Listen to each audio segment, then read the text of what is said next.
খারাপ সময়টা হয়তো অতীত হয়ে যায়, কিন্তু মানুষের খারাপ ব্যবহারটা কখনো অতীত হয়ে যায় না। শুধু নিজে থেকে কথা বলা বন্ধ করে দেখো, দেখবে অনেক আপনজন পর হয়ে যাবে।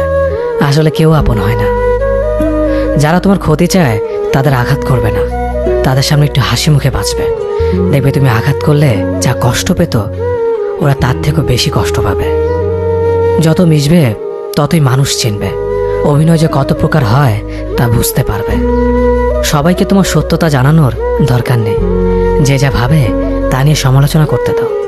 বেঈমান মানুষগুলো কখনো অপরিচিত মানুষ হয় না, খুব কাছের মানুষগুলোই বেঈমান হয়। মানুষ চেনা শুরু করলে এমনিতেই বন্ধুর সংখ্যা কমে যাবে, এটাই বাস্তব।